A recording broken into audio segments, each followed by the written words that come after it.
Hello everyone, हमारे channel study 47 पे आप सभी का स्वागत है। आज मैं आपके लिए लेटेस्ट हिंदी का मॉडल पेपर लेके आई हूँ गाइस। तो जो ये पेपर होगा ना बहुत इजी होगा। आपने इसको पढ़ लिया ना अच्छे से तो आपके पूरे मार्क्स पक्के हैं गाइस। आपको बिल्कुल डरना नहीं है एग्जाम देते वक्त, ठीक है। तो बहुत ही सिंपल पेपर होने वाला है। तो आपको जो ये पेपर होगा ना जो 2.5 घंटे का होगा, 2 hour 30 minutes, बिल्कुल डरना नहीं है, आराम से देना है इस पेपर को आपको। और ये 80 मार्क्स होगा आपका पेपर, और अच्छे से देना है। जो मतलब हिंदी से डरते हैं ना एग्जाम देने से, इसका बिल्कुल नहीं डरना है। इस पेपर को देने के बाद में आप बिल्कुल नहीं डरोगे। तो चलिए क्वेश्चन की तरफ बढ़ते हैं हम। ये है अपना खंड ए, यानी कि सेक्शन ए। तो क्वेश्चन नंबर 1 है, नीचे दिए गए प्रश्नों के उत्तर सही विकल्प चुनकर कोष्टक में लिखिए, यानी कि यह है टिक द क्रैप, ठीक है। ये अब फर्स्ट क्वेश्चन की तरफ बढ़ते हैं हम। इसके फर्स्ट क्वेश्चन की तरफ। फर्स्ट क्वेश्चन है, अभी न होगा मेरा अंत पंक्ति में किस ऋतु के लिए कहा गया है। ये वसंत जो आपकी बुक है हिंदी की उसके फर्स्ट चैप्टर से लिया गया है। तो फर्स्ट दे रखा है हमें गर्मी, बी दे रखा है सर्दी, और स दे रखा है वसंत, और 4 दे रखा है वर्षा। तो हम इसमें आंसर में से जल्दी कमेंट करके बताइए मुझे इसका आंसर क्या होगा। इसका आंसर हो जाएगा आपका वसंत, ठीक है। अच्छे से पढ़ लीजिए आप इसे। नेक्स्ट क्वेश्चन की तरफ बढ़ते हैं। नेक्स्ट क्वेश्चन है हमारा, लाख की चूड़ियों को आकार देने के लिए किस वस्तु का उपयोग किया जाता है, ठीक है। अच्छे से पढ़िए और मुझे आंसर दीजिए फिर इसका। लाख की चूड़ियों को आकार देने के लिए किस वस्तु का उपयोग किया जाता है गाइस, ये सेकंड चैप्टर से लिया गया है आपका। फर्स्ट दे रखा है हमें मुंगेरिया, बी दे रखा है हमें गोला, स दे रखा है हमें बेलन, और डी दे रखा है हमें लाख। तो आपका स हो जाएगा। अच्छे से इसको रट लीजिए आप, स आपका इसका आंसर हो जाएगा। चलिए नेक्स्ट क्वेश्चन की तरफ बढ़ते हैं। नेक्स्ट क्वेश्चन है आपका, अमृत शब्द का विपरीत शब्द है। क्वेश्चन पूछ रहा है कि अमृत शब्द का विपरीत शब्द क्या है। तो फर्स्ट दे रखा है हमें पीयूष, बी दे रखा है हमें विष, स दे रखा है हमें दुग्ध, और डी दे रखा है हमें जल। तो अमृत तो होता है, मतलब अमृत होता है, इसका मतलब उल्टा क्या होगा, जहर हो जाएगा, विष हो जाएगा। बी आपका सही आंसर हो जाएगा, ठीक है। आप जो ये ब्लैंक दे रखा है इसमें बी फिल कीजिएगा। तो थर्ड क्वेश्चन की तरफ बढ़ते हैं हम। प्रत्युष शब्द का समानार्थी शब्द चुनकर लिखिए। तो प्रत्युष मतलब क्या होता है, प्रातःकाल, प्रातःकाल होता है, ठीक है। फर्स्ट चैप्टर में दे रखा है, आप अच्छे से देखिए उसको। बदलू को किस बात से चिढ़ थी, बदलू को किस बात से चिढ़ थी, सेकंड चैप्टर है ये। लाख की चूड़ियों से, कांच की चूड़ियों से, रबड़ की चूड़ियां तो होती है नहीं, लोहे की चूड़ियां भी नहीं होती है। तो बी हो जाएगा आंसर, कांच की चूड़ियों से। अच्छे से पढ़ लीजिएगा यहाँ पे से। सिक्स्थ क्वेश्चन है, बस तो फर्स्ट क्लास है वाक्य में विशेषण है। तो गाइस इस तरीके से भी आपसे विशेषण पूछ सकता है, यानी कि पूछेगा ही। तो हमें ए दे रखा है बस, बी दे रखा है फर्स्ट, स दे रखा है क्लास, 4 दे रखा है।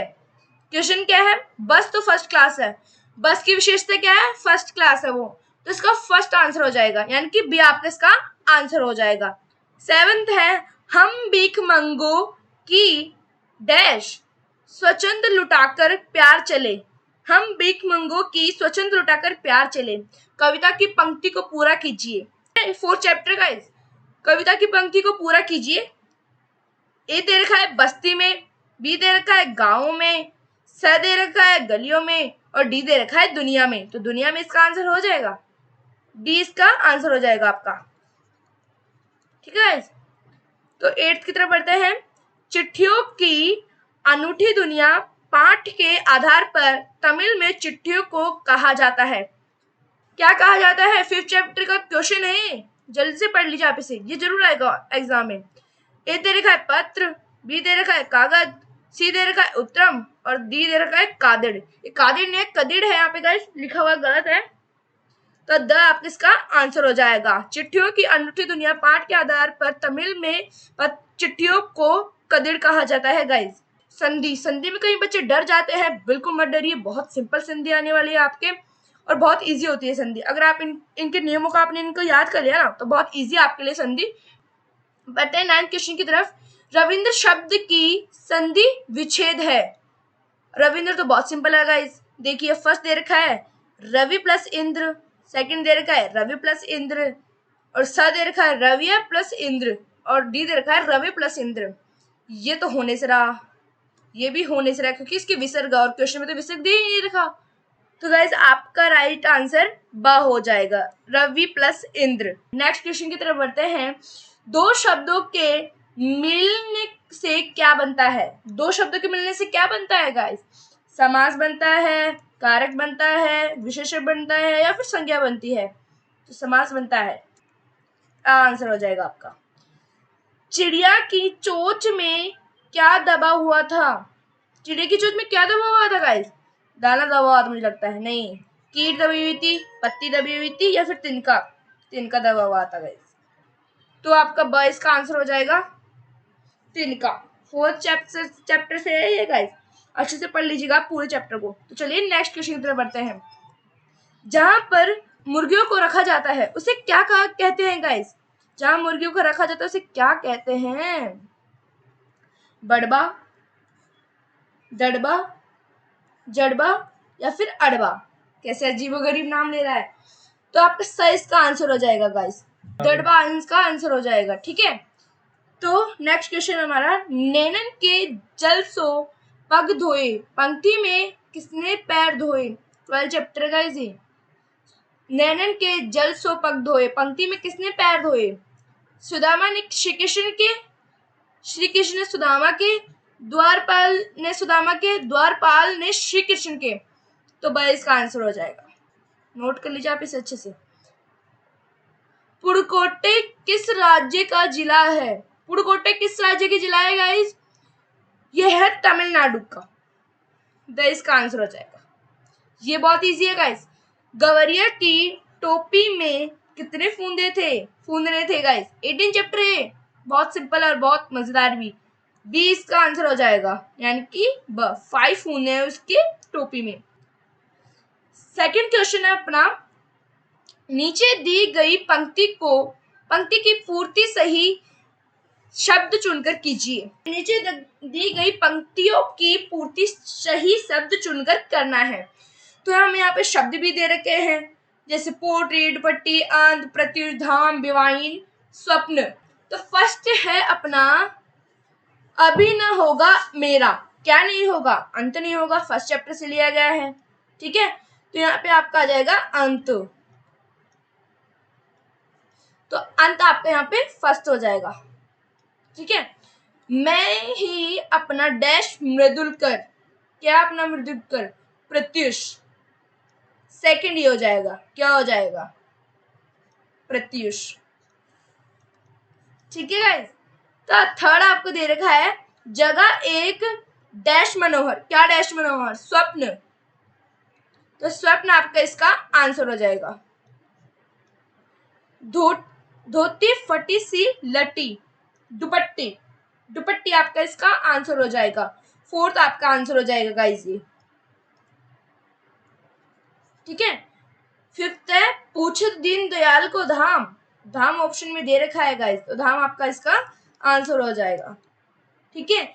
ऐसे बिहार डैश सो पग कंटक जाल लगे पुनी जोय, ठीक है। तो आपका इसका आंसर हो जाएगा विवाहिन, ठीक है। विवाहिन आपका इसका आंसर हो जाएगा। डैश कांख में चापी रहे तुम, क्या चापी रहे? पोट्री, ठीक है, पोट्री आपकी इसका आंसर हो जाएगा। थर्ड क्वेश्चन है, नीचे दिए गए वाक्यों को पढ़कर सही पर सही का निशान, गलत पर गलत का निशान लगाइए, यानी कि ट्रू फॉल्स है गाइस। फर्स्ट क्वेश्चन है, दोषों का पर्दाफाश करना बुरी बात नहीं है, हाँ नहीं है, तो ये आपका हो जाएगा सही, एकदम सही है गाइस ये। सेकंड है, भारतवर्ष सदा कानून को धर्म नहीं मानता, मानता है गाइस, ये बोल रहे नहीं मानता, तो ये गलत हो जाएगा ना, ठीक है। थर्ड है, ईमानदारी को मूर्खता का पर्याय समझा जाने लगा है, सही है। साफ मन ही मन बाज की मूर्खता पर दुखी था, नहीं, वो हंस रहा था, ठीक है, वो तो खूब खुश हो रहा था। आदमी तो लिबास से फक्त लाज ही नहीं ढकता है, सही है गाइस। सिक्स्थ है, कपड़ा बुनने वाले को बुनकर कहा जाता है। हाँ बिल्कुल कहा जाता है। क्वेश्चन नंबर फोर्थ है, नीचे दिए गए शब्दों के दो दो पर्यायवाची लिखिए। फर्स्ट है चंद्रमा, तो इसका क्या हो जाएगा, आपने याद तो किए होंगे ना, याद तो करना पड़ेगा। एक लिख दीजिए आप सोम, दूसरा लिख दीजिए इंदु, ठीक है। सेकंड है पुष्प, ये तो हर किसी को आता होगा ना, फूल हो गया, सुमन हो गया, ठीक है। भ्रमर, इसको हो जाएगा मधुकर हो गया, अली हो गया। सूर्य का क्या लिखोगे आप, रवि लिख दो, दिनकर लिख दो, भानु लिख दो, कुछ भी लिख दो। आपने याद किए होंगे ना, आपको याद तो करना पड़ेगा गाइस। फिफ्थ क्वेश्चन की तरफ बढ़ते हैं। फिफ्थ क्वेश्चन है अपना, नीचे दिए गए वाक्यांश का मिलान कीजिए, मैच द फॉलोइंग है। 4 नंबर का आने वाला है आपका, ठीक है। 4 है तो 4 नंबर क्या आएंगे, हम दीवानों की क्या क्या हस्ती, ठीक है। 4th चैप्टर का ये, मस्ती का आलम क्या साथ चला, आए बनकर उल्लास अभी, हम धूल उड़ाती जहां चले। ये सारा 4 चैप्टर्स है, अच्छे से पढ़ लीजिएगा आप गाइस। 6th क्वेश्चन है आपका, नीचे दिए गए वाक्यों का समानार्थी शब्द लिखिए। ये भी 4 नंबर का है, यानी कि ये एक नंबर का है गाइस। ये 1 वर्ड आपके लिए, ठीक है, 1 वर्ड ही है। फर्स्ट आपका, वस्तु के बदले लेन देन, उसको क्या कहते हैं गाइस, उसको हम कहते हैं वस्तु विनिमय। बहुत इंपॉर्टेंट है गाइस, इसे अच्छे से याद कर लीजिएगा। कई वर्षों पुराना, यानी कि प्राचीन, पुराना। सरलता से मिल जाना, मतलब बहुत इजी तरीके से मिल जाती है, तो उसे हम कहते हैं सुगम। 100 साल, एक शताब्दी भी बोल सकते हैं आप इसे, एक सदी भी बोल सकते हैं। तो एक सदी सिंपल लगता है तो आप एक सदी लिख दीजिएगा इस, ठीक है। एक सदी आपका इसका आंसर हो जाएगा। अब हम बढ़ते हैं खंड बी की तरफ, यानी कि सेक्शन बी की तरफ। लघुत्रात्मक प्रश्न के उत्तर 20 से 30 शब्दों में दीजिए। 7th क्वेश्चन आपका, समझदार आदमी को शाम वाली बस से सफर क्यों नहीं करना चाहिए। 2 नंबर का आएगा आपका, ये अच्छे से रट लीजिएगा इसे, ठीक है। 3rd चैप्टर का ये, तो ये पूछ रहा है कि समझदार जो व्यक्ति होते हैं उनको शाम वाली जो बस होती है उससे सफर क्यों नहीं करना चाहिए। 3rd चैप्टर है, तो इसका आंसर हो जाएगा, जो बस थी ना, मतलब जो बस थी जो बहुत खटारा थी, जो लोगों को बिल्कुल उनकी मंजिल तक पहुंचाने की क्षमता नहीं थी उसकी, पता नहीं वो पहुंचा पाएगी नहीं पहुंचा पाएगी, पता नहीं था। और मतलब खटारा हो चुकी थी वो एकदम, और वो बीच रास्ते में धोखा दे सकती थी, पता नहीं था वो मंजिल तक पहुंचा देगी या नहीं पहुंचा देगी। तो 8th क्वेश्चन की तरफ बढ़ते हैं। 8th क्वेश्चन आपका, आपको कौन सी ऋतु सबसे अच्छी लगती है। आप खुद से लिखिए इसे, फिर मैं आपको बताऊंगी आपको कौन सी ऋतु सबसे अच्छी लगती है। मेरे को तो वसंत ऋतु सबसे अच्छी लगती है। आप मुझे कमेंट करके बताइए आपको कौन सी सबसे ऋतु अच्छी लगती है और क्यों। ये क्वेश्चन अटका देता है गाइस। तो मेरे को तो वसंत ऋतु पसंद है, तो मैं लिखूंगी कि वसंत ऋतु मुझे बहुत अच्छी लगती है, क्योंकि वो जब आती है उसमें ना ही सर्दी होती है और ना ही गर्मी, और उसमें मौसम बहुत सुहाना हो जाता है, और पेड़ पे नए पत्ते फूल वूल सब खिल जाते हैं, बहुत प्यारा लगता है गाइस मौसम जो रहता है। आप इसमें लिखिए, 3 लाइन दे रखा है आपको, 2 नंबर का है। 9th क्वेश्चन है अपना, नीचे दिए गए मुहावरों का वाक्य में प्रयोग कीजिए। 9th का फर्स्ट है, 9 दो 11 हो जाना। 9 दो 11 ना हो जाना क्या हो जाएगा इस, भाग जाना। क्वेश्चन क्या बोल रहा है कि जो मतलब मुहावरा है उसका अर्थ लिखिए, फिर उस पर वाक्य भी बनाइए। आप खुद से बनाइए, फिर मैं आपको बताऊंगी। पुलिस को देखते ही चोर 9 दो 11 हो गया, यानी कि भाग गया। सेकंड दे रखा है, आंखों का तारा। तो आंखों का तारा मतलब बहुत प्रिय होना, किसी लोगों का बहुत प्रिय होना। इस सेंटेंस बनाना है इस पे, जैसे कि जो श्याम है ना, श्याम उसकी मम्मी के आंखों का तारा है, यानी कि बहुत प्यारा लगता है मम्मी को। आप भी लगते हो तो कमेंट करके बताओ मुझे। 10th वाला क्वेश्चन है, प्रय उपसर्ग लगाकर 2 नए शब्द बनाइए। उपसर्ग है ये, 2 नंबर का आएगा। क्वेश्चन नंबर 10 का फर्स्ट हो जाएगा प्रकार, तो यहाँ पे मैं लिखूंगी कार, क्योंकि प्रकार प्रथम में दे रखा है पहले, तो इज इक्वल टू में लिख दीजिए आप प्रकार। सेकंड पे हमें फिर से प्र पे बनाना है, तो मैं बनाऊंगी प्रकाश, काश यहाँ पे लिख दीजिए, प्र तो एज इट इज है वहां पे, ये हो जाएगा प्रकाश। 2 नंबर का ये अच्छे से याद कर लीजिएगा इसे। क्वेश्चन नंबर 11 है अपना, कोरोना वायरस से बचाव के 2 उपाय बताइए। फेमस है गाइस, चलन में चल रहा है अभी। तो फर्स्ट ऑप्शन अपन इसका लिखेंगे कि पूछे कोरोना से बचाव। आप सभी को पता होगा कोरोना से कैसे बच सकते हैं अपन। मास्क लगाना है अपन को जरूर, सैनिटाइजर का यूज करना है और हाथों को टाइम टू टाइम धोते रहना है गाइस। तो आप इसे खुद से लिख सकते हो। तो नेक्स्ट क्वेश्चन की तरफ बढ़ते हैं। गाड़ी चलाते समय कौन कौन सी सावधानियां रखनी चाहिए? 2 नंबर का है, ठीक है, 2 लाइन में लिखना है। तो आप लिख दीजिए कि गाड़ी चलाते समय हमें मतलब फोन पे बात बिल्कुल नहीं करना चाहिए, इससे एक्सीडेंट जरूर होगा, मतलब होने के चांसेस होते हैं गाइस। और हमें ध्यान से चलना चाहिए और हेलमेट लगा के चलना चाहिए, क्योंकि अगर हमारा एक्सीडेंट हो गया तो हमारा हेलमेट लगा रहेगा तो मतलब हमारा जो सिर है बिल्कुल सेफ रहेगा। आपका 13 क्वेश्चन दे रखा है, साइकिल की विनम्र की सवारी क्यों कहा जाता है? साइकिल को है गाइस, जो लेखक है ना उसकी दृष्टि में साइकिल बहुत आम सवारी है उसके लिए, और इसको चलाना बहुत आसान होता है, इसमें खर्चा भी बहुत कम होता है गाइस, और ये मतलब इसे पुरुष और स्त्री दोनों चला सकते हैं, इसे बहुत आसान होता है चलाना गाइस। ये लिखा आप इस क्वेश्चन में। 14th क्वेश्चन है, कामचोर कहानी क्या संदेश देती है? पूछ रहा है कि कामचोर कहानी क्या संदेश देती है। 10 चैप्टर का है ये। कामचोर कहानी हमें संदेश देती है कि कामचोर नहीं बनना चाहिए, हमें काम से नहीं छिपना चाहिए, और हमें मम्मी पापा की हेल्प करनी चाहिए, उनकी मदद करनी चाहिए काम में, और जो भी हमें वो काम देते हैं उसे करना चाहिए और काम से छिपना नहीं चाहिए हमें। 15th क्वेश्चन है, मतलब जो नीचे दिए गए गद्यांश को पढ़कर प्रश्नों के उत्तर दीजिए। इसे अच्छे से पढ़ के फिर आपको क्वेश्चन जो दे रखे हैं ना उनका आंसर करना है, ध्यान से पढ़िएगा।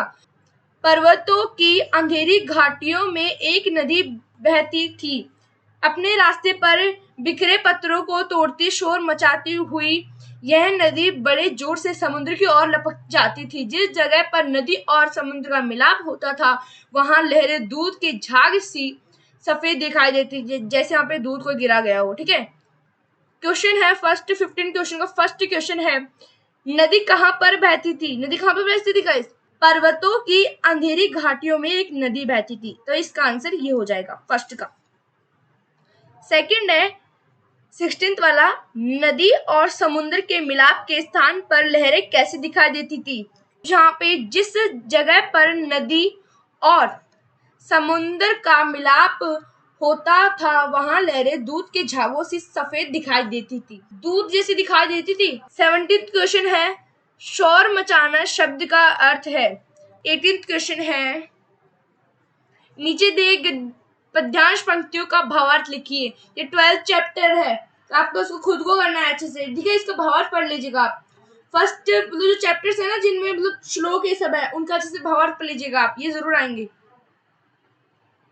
क्वेश्चन नंबर 19 है, किसी एक शीर्षक पर कहानी लिखिए, ठीक है। दोनों में से 2 टॉपिक दे रखे हैं तो उनमें से एक पे आपको कहानी लिखनी है। तो पहले आप डालिए कि आप कौन सी कहानी लिख रहे हैं, फिर उसको अच्छे से राइटिंग में लिखिए, फिर उसकी जो लास्ट में मतलब पूरी कहानी में शिक्षा होती है ना उसको भी अच्छे से लिखना है, फिर उसको हाईलाइट कर दीजिए, जब भी आपको पूरे मार्क्स मिलेंगे इसके।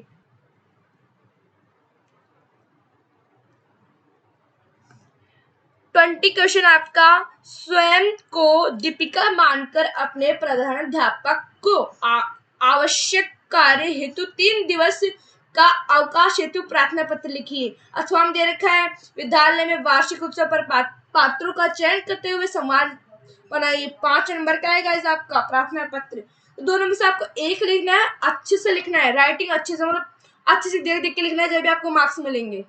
नेक्स्ट क्वेश्चन की तरफ बढ़ते हैं।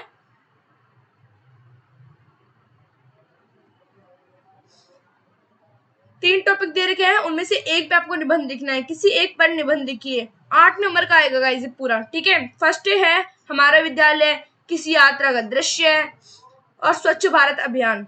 आप स्वच्छता रखते हो ना तो मुझे कमेंट करके बताना, ठीक है। तो हमारे विद्यालय पे आप लिख लीजिए, हमारे विद्यालय तो बहुत सिंपल है। 8 नंबर का है और आपको अच्छे से राइटिंग भी लिखना है, जिस टॉपिक पे आप लिख रहे हो ना पहले उसको लिखो, किस पे लिख रहे हो आप, ठीक है। फिर उसको नीचे लिखो, उसके बारे में अच्छे से राइटिंग में लिखना है, और आपको मतलब पूरे मार्क्स मिलेंगे आप अच्छे अच्छे राइटिंग में इनमें लिखोगे। तो जो ये पेपर है ना बहुत इजी आने वाला है, अगर आपको शांति से अच्छे से बैठ के किया ना, 2.5 घंटे बहुत ज्यादा होते हैं गाइस, तो आप 80 मार्क्स तो मतलब बहुत अच्छी तरह से मिलेंगे आपको अगर आप इनको अच्छे से राइटिंग करके मतलब अच्छे से लिखा तो। और जो ये कहानी वगैरह है ना, उनमें मोरल वगैरह, शिक्षा वगैरह सब जरूर लिखना, जब भी आपको 80 में से 80 मार्क्स मिलेंगे। और आपका आपके एग्जाम के लिए ऑल द बेस्ट।